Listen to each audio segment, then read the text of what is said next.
अस्सलाम वालेकुम, नमस्कार, सत श्री अकाल सभी दोस्तों को। तो बहुत दिनों से देख रहे हैं 2014 से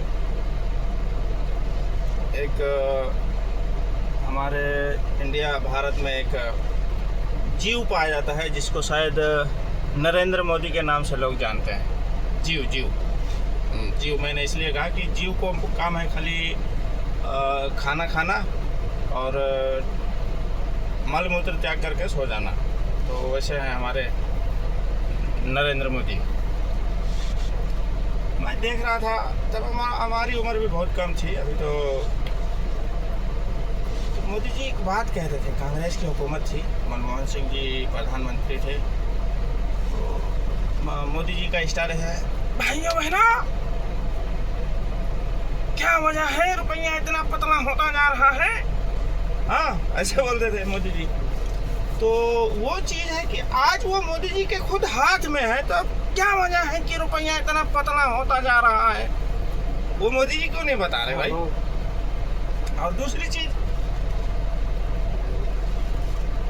जब मुख्यमंत्री थे मोदी गुजरात के,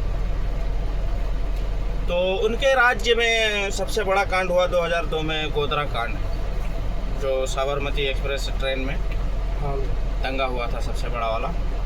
तो उनके कार्यकाल में हुआ था। आज तक उसकी पुष्टि नहीं हो पाई कि दंगा कौन किया, दंगाई कौन थे, इसका मास्टरमाइंड कौन था। तो ये लोग खुद ही है, अमित शाह और नरेंद्र मोदी खुद ही थे उस दंगे के मास्टरमाइंड। तो ये खुलासा कहाँ से करेंगे। दूसरी चीज़, ये प्रधानमंत्री बन गए, जब मुख्यमंत्री थे तो बड़ा बड़ा टींगे हाँकते थे कि मैं ये कर डालूंगा, वो कर डालूंगा। हाँ, और जो लोग देश से रुपया लेके भागे हैं उनको पकड़ के लाऊंगा, घसीट के लाऊंगा। अभी क्या कर रहे हैं मोदी जी, देखो हिंदू मुस्लिम मंदिर मस्जिद देख के इनके ही कार्यकाल में पुलवामा में हमला हुआ, कितने सारे हमारे अपने आर्मी के जवान मारे गए, उनका आज तक कोई पता लता नहीं कैसे हुआ, कहाँ से आया RDX, कैसे आया, हाँ विस्फोटक कहाँ से लाया गया, कैसे लाया गया। अडानी जी की पोर्ट में, अडानी जी तो हमको लगता है इनके शायद जीजा लगते होंगे या कुछ भी, मतलब उच्च पद पे हैं, इसलिए उन्हें कुछ बोलते नहीं है मोदी जी। तो उनके पोर्ट में, मुंद्रा पोर्ट में, वो जो जामनगर इच्छापुर कहाँ है गुजरात में, वहाँ पे इतनी सारी ड्रग्स पकड़ी गई, आज तक उसका चर्चा नहीं हुआ। ठीक है, और करोड़ों करोड़ रुपया मोदी जी विदेश से कर्जा ले रहे हैं और इधर जो है धनियों को माफ़ कर रहे हैं। धनी लोग जो है अंबानी, अडानी, नीरव मोदी, गौतम अडानी, ये सब को बांट रहे हैं। बाकी वो जो कर्जा ले रहे हैं मोदी जी, वो किस बिना पे ले रहे हैं भाई, हमें लोग तो भरेंगे उसको। कांग्रेस की हुकूमत थी तो प्रति व्यक्ति कर्जा 4,000 4,500 रुपये कुछ था। मोदी जी 14 साल, ये 10 साल इधर हो गया और 2 साल जो भी हुआ, 12-13 साल जो भी हुआ मोदी के कार्यकाल में, प्रति व्यक्ति कर्जा हो गया इंटरनेशनल बैंक का 4,83,000 लमसम, यानी थोड़ा कम ज़्यादा लमसम, उसी को बोलता हमारी भाषा में लमसम। तो ये सब सवाल है। मोदी जी पहले तो बहुत डींगे मारते थे, अब क्या हो गया, मोदी जी क्यों टाटा फिस हो गए, जवाब देते ही नहीं है। आज तक कोई कॉन्फ्रेंस नहीं की। एक कॉन्फ्रेंस में गलती से मैं देख लिया था, मोदी जी कुछ सवाल पूछते हैं पत्रकार लोग, तो बाजू में वो मोटू बैठे रहते हैं, दोनों मोटू पतली की जोड़ी है इनकी, तो मोटू बैठे रहते हैं, तो उनकी तरफ ऐसे इशारा कर देते हैं, खुद जवाब देने को तैयार नहीं। तो इस दिल में बड़ी ढेर सारी भड़ास भरी है, मुंह से तो गाली निकलती है। 3 आदि मानव हमारे देश में ऐसे हैं, 3। सबसे बड़का मोदी, दूसरे नंबर पे उसका चाचा, ये क्या नाम है, अमित शाह, और तीसरे नंबर पे योगी जी, हमारे जो मुख्यमंत्री हैं उत्तर प्रदेश के। ठीक है, ये तीनों मिल के देश को ऐसा लूट रहे हैं भाई, ऐसा लूट रहे हैं। कुंभ के मेले पे करोड़ों रुपया खर्चा कर दिया, रोड, बिजली, ये सब पे ध्यान नहीं दे रहे हैं, और स्कूल बंद किए जा रहे हैं, धड़ाधड़ स्कूल बंद कर रहे हैं। और उसको सही करो ना, प्राइवेट स्कूलों को इतना मान्यता दे रहे हो, प्राइवेट स्कूल लाखों में फीस चार्ज कर रहे हैं। तुम्हारे बच्चे जो विधायक हैं, MLA हैं, इन लोगों के बच्चे तो बढ़िया बढ़िया स्कूल में पढ़ रहे हैं। क्यों? हराम का पैसा कमा रहे हैं लोग। जो सड़क बनाने का पैसा मिलता है उसको खा लेते हैं, 30% लगाते हैं, 70 खा लेते हैं।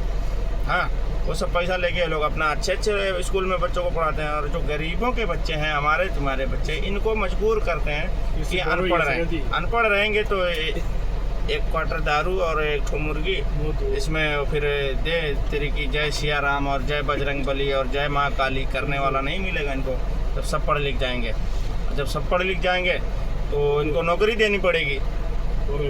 ये सब मसला है, ठीक है। तो बहुत हद हो गई भाई। आज देख रहे हैं 2014 से लेके अब तक ये खाली हिंदू मुस्लिम करना है।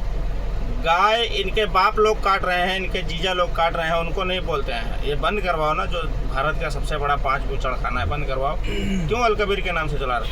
अरे ये योगी टकला कांवड़ियों को देख लो, अभी इस साल कितना उत्पात मचाए हैं। उनके टाइम पे बोलता है कि नेम प्लेट लगाओ, नेम प्लेट। अरे तुम जाओ अपने जीजा को पहले नेम प्लेट लगवाओ। अलकबीर क्यों लगा के चला रहा है? हिंदू है ना, हिंदू के नाम से चलाए, तब देखते हैं भाई बीफ एक्सपोर्ट कैसे होता है। इनका बिजनेस कम हो जाएगा अगर गाय आम आदमी काट के खाने लगेगा ना। तो ये जो बीफ एक्सपोर्ट वाली कंपनियां बड़ी बड़ी ना, ये इनका सेलिंग डाउन हो जाएगा। ठीक है भाई, इसलिए ये सब बवाल है बस, और कुछ नहीं है। गाय ना किसी की माता है, ना बैल किसी का बाप है, यही सब है मसला। तो क्या क्या बोले समझ में नहीं आता।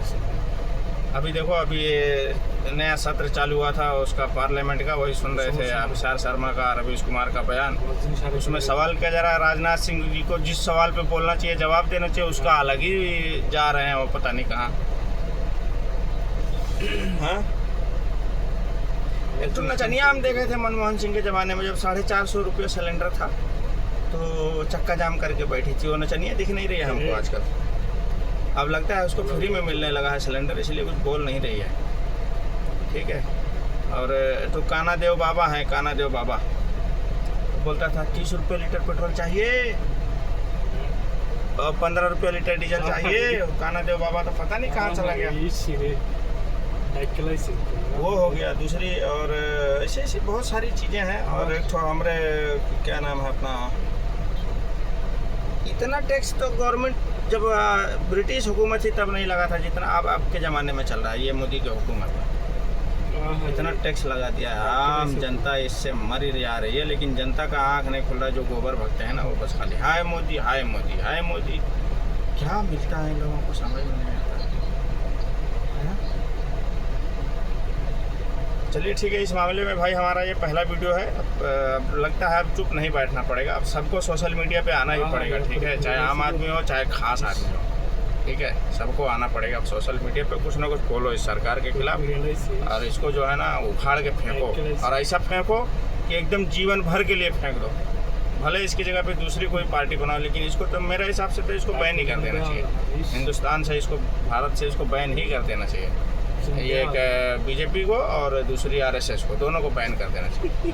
और जैसे ही थोड़ा सा मुंडी उठाए ना, तो इनके मुंडी पे सीधा वही बर्फ़ की सिल्ली रख दो, दिमाग ठंडा रहे लोगों को। चलिए ठीक है भाइयों दोस्तों, नमस्कार। फिर जब कुछ इसी दिल में भड़ास आएगी तो डालेंगे।